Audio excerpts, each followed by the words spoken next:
From its hiatus in 2020 due to the pandemic, ArtPrize has come back to Grand Rapids for 2021. With it comes a raft of new changes, the ability for artists to directly auction their works, and a new system of awarding prizes to artists. Rather than direct votes from the public, visitors can find various virtual prizes hidden throughout venues using QR codes that can then be gifted towards the artists. So with the rain finally letting up one weekend during ArtPrize, I set out to experience ArtPrize's new voting system and see how lively an outdoor event can be in a still not COVID-free world.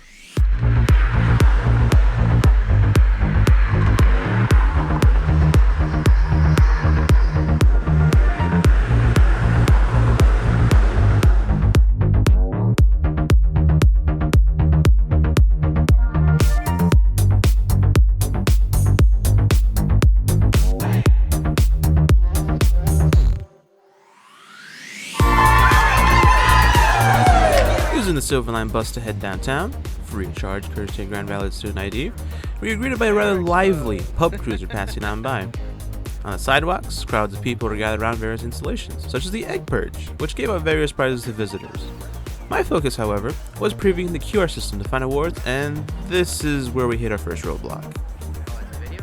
Due to the system being entirely QR code based, I was under the impression that any QR code attached to the art piece's info card was for gathering awards and voting. However, with the added wrinkle of auctioning now being available as well, this ended up causing some initial friction trying to find an award. Aside from the large QR codes scattered throughout downtown, the actual codes and displays were mostly auction links instead of actual voting for the works.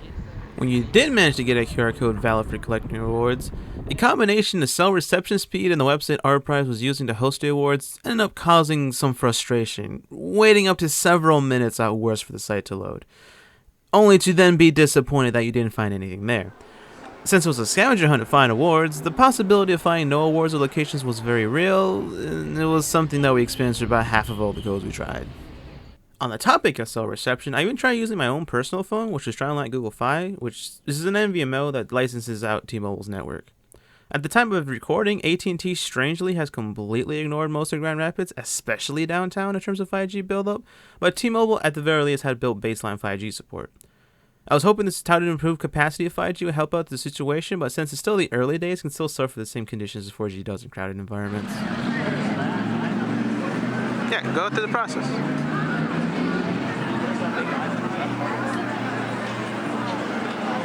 Where's the thing? So while voting was a bit of a buster on our end, it was pleasant to go out and explore the town with various venues and attractions, such as street artists performing music.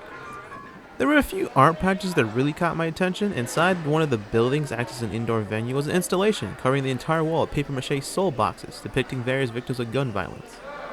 In terms of scale, it was massive and really helps bring across the message the artist wanted to convey or bring attention to. Another work that interested me was outside and painting on some sheets as a sort of mural. And we weaved a story about how life was different for those with disabilities during the pandemic. There's also the other kind of art the ArtPrize gathers, not really social commentary as the other ones were, but just being, fun and interesting to look at. That guy is. No, he's asking to be okay to like that.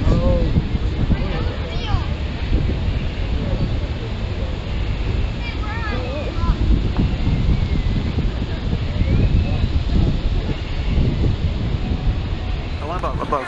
Okay.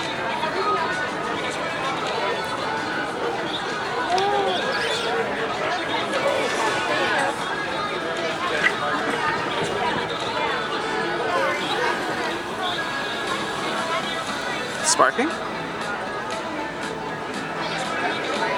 one does nothing. Alright. Try that one above. This one right here. Ooh, spooky eye.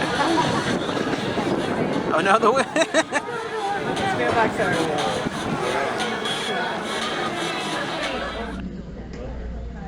Based on my experience during the event, in terms of bringing people back downtown, it was a success.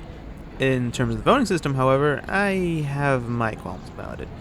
Between the ambiguity of trying to find which QR code is an auction or a vote when lots of people are crowding around said signs, and the random nature of it to even give awards, which, by the way, those awards have a limited time before they disappear, so you best know which ones you want to give it towards. Otherwise, you'll end up in our situation, where we just started exploring ArtPrize, and it wanted us to single out a single piece that, even though we haven't seen much yet, the system could use some work. Even something basic, such as having individual accounts that could hold on to these awards and then award them at the end of the day, would help casual visitors of ArtPrize to look back at all those photos and videos they took of the day and pick out the ones they liked the most.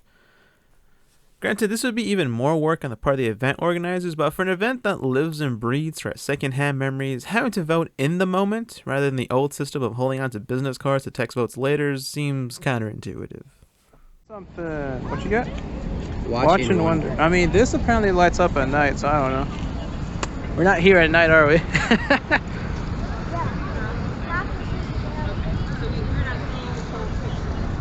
Is there tiers to this? It's just like different prizes. Like it's like a. This is the common one. I guess there is tiers. Yes. Legendary token. Legendary. Oh, I found it. You found something. Surreal showcase. Surreal. What you find, boy?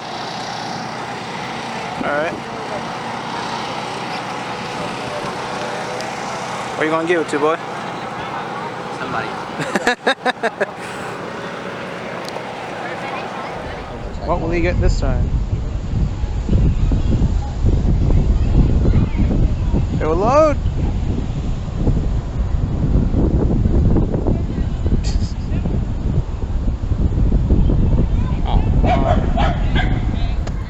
And so, after an afternoon touring ArtPrize, it was back on the bus. Looking back at it now, somehow we've managed to both visit ArtPrize and catch none of the eventual grand prize winners.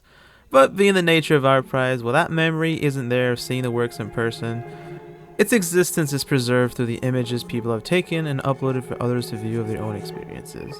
Much like how this video catalogs a curated view of a single afternoon in ArtPrize. This has been Fabian Segura.